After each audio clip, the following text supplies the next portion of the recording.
Berikutnya, Saudara Rektor Universitas Gadjah Mada hari ini memanggil Karna Wijaya, dosen sekaligus guru besar Fakultas MIPA UGM yang diduga menyebarkan ujaran kebencian terhadap Ade Armando.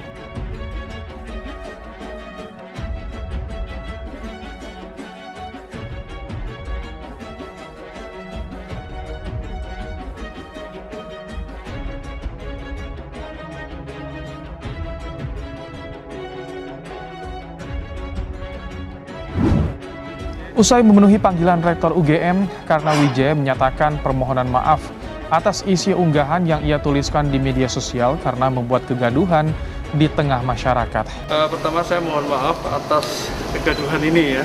Nun sewu ya, saya mengekspresikan itu kan wajar saja, misalnya katakanlah bukan nggak ada maksud politik ya, tapi misalnya,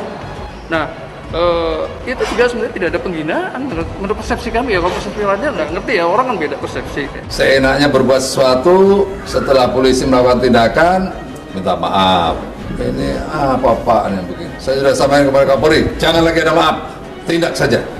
Kalau itu nanti diberi maaf, makin nggak tertib negara ini. Nyata salah, tidak.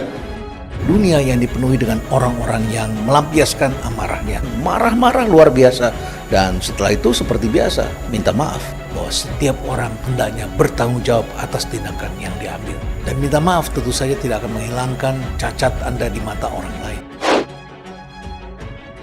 Dosen FMIPA UGM Karna Wijaya buka suara usai diperiksa oleh Rektorat terkait unggahannya di media sosial yang diduga meledek pegiat media sosial sekaligus dosen Universitas Indonesia, Ade Armando.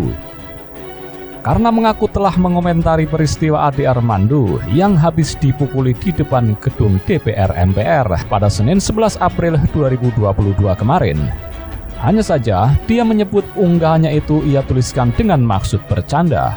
Saya memposting sesuatu yang sebenarnya hanya gojekan atau bercanda. Jadi kan sangat biasa sekali, kata Karna usai diperiksa Rektorat. Bahkan, bagi dia, pernyataan-pernyataan Ade Armando bisa lebih sadis dari unggahannya tersebut.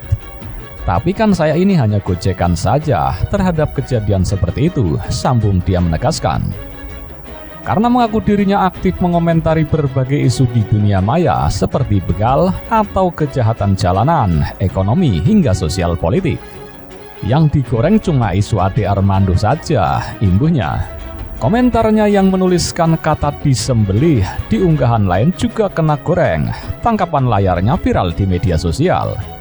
Padahal komentar itu tak terkait peristiwa Ade Armando. Dia menduga seseorang berinisial JS telah menyunting tangkapan layar itu sebelum mengunggahnya ke Facebook. Karena mengaku tak mengetahui maksud JS melakukan hal demikian. Dia bukan friend saya di Facebook itu, saya juga nggak kenal orang itu, lanjut dia.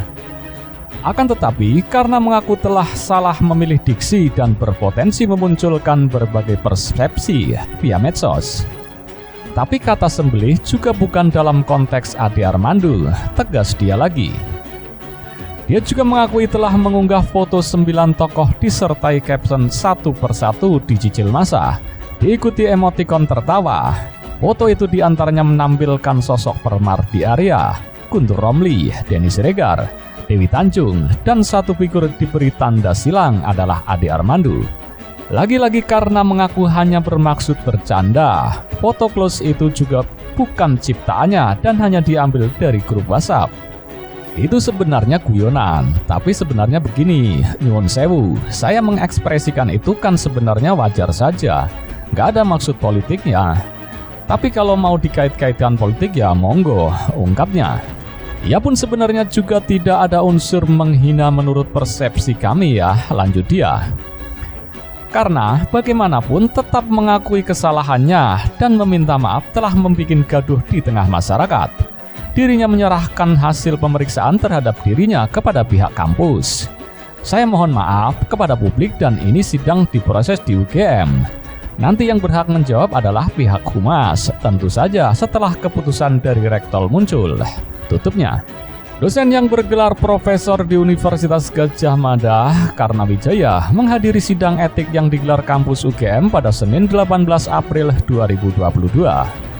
Sidang digelar untuk klarifikasi unggahan karena di media sosial yang diduga menghina Ade Armando, dosen Universitas Indonesia yang dikeroyok di depan gedung DPR MPR pada 11 April lalu. Kepala Bagian Humas dan Protokol Dina W. Karyodimedjo mengatakan, dari hasil klarifikasi itu karena mengakui kekeliruan dalam memilih diksi ketika berkomentar soal Ade Armando di postingannya. Yang bersangkutan mengakui ada pilihan kata atau diksi yang tidak tepat dalam postingannya di media sosial, kata Dina. Dari klarifikasi karena itu, Dina menegaskan ada pihak-pihak lain yang berupaya melakukan tindakan untuk menimbulkan kebencian terhadap dosen itu terkait radikalisme. Beliau sudah menegaskan dirinya tidak ada kaitan sama sekali dengan radikalisme, kata dia. Dari hasil klarifikasi ini, UGM akan meneruskannya ke Dewan Kehormatan Universitas atau DKU. DKU akan menelaah secara seksama kasus tersebut, termasuk memanggil pihak-pihak yang kompeten untuk dapat memberikan pandangan maupun tanggapan. UGM, kata Dina, akan selalu serius dan berkomitmen untuk menangkal masuknya radikalisme di kampus. Bahkan ketika mahasiswa akan masuk di bangku perkuliahan pun sudah disiapkan pelatihan pembelajaran Sukses Mahasiswa Baru atau PPSMB. Dina mengatakan UGM juga terus melakukan penguatan kelembagaan maupun diskusi-diskusi mengenai jati diri UGM. UGM akan selalu terbuka terhadap berbagai masukan dari masyarakat terkait radikalisme ini, kata dia.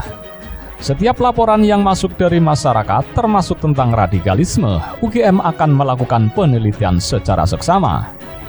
Dalam sidang etik yang dipimpin Rektor UGM, Panut Mulyono itu, Karnawijaya menjelaskan seputar kronologi unggahannya yang mengomentari Ade Armando saat dikeroyok massa. Karena dalam unggahannya itu menulis warganet yang menemukan celana Ade Armando agar dikembalikan karena mau dipakai mengajar.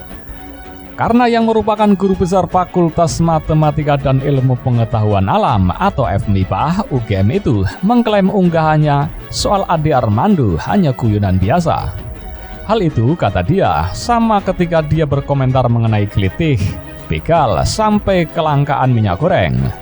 Dia menyebut unggahannya soal Ade digoreng oleh pihak tertentu sebagai bahan politik. Postingan yang Ade Armando itu digoreng pihak tertentu, disebar di grup Facebook Kagama, keluarga alumni Gajah Mada. Mungkin karena ada muatan politisnya, kata Karna pada Senin 18 April 2022. Karna mengaku sudah mengetahui siapa penyebar postingannya di sejumlah grup termasuk Facebook Kagama.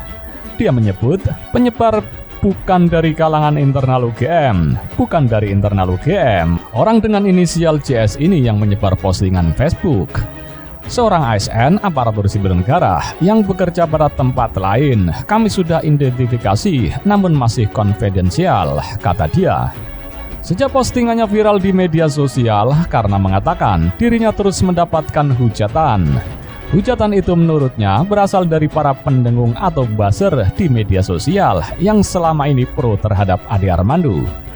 Dia dituding menganut radikalisme dan juga Negara Islam Indonesia atau NII. Dia pun membantah tudingan itu. Landaklah, walau ada yang menuduh saya playboy, ada yang menuduh saya NII, Negara Islam Indonesia, saya tidak masalah kalau dihujat, tapi kalau sudah pencemaran nama baik harus kami polisikan, kata Karna. Karna mengatakan akan mengambil langkah hukum kepada penyebar berita bohong dan fitnah yang mencemparkan namanya. Dalam waktu dekat, dia mengatakan akan melaporkan kasus tersebut ke polisi sambil menunggu semua data lengkap. Namun dalam sidang etik itu, Karna meminta maaf kepada postingannya itu telah menimbulkan kegaduhan yang menyeret nama UGM. Dia pun menekankan bahwa postingannya bukanlah terkait urusan politik. Menurut dia, sampai detik ini dirinya masih diperbolehkan mengajar seperti biasa. Saat ini saya masih boleh mengajar. Wong kalau mengajar saya juga tidak bicara politik. Tapi 100% silabus, kata dosen Fakultas Matematika dan Ilmu Pengetahuan Alam UGM itu.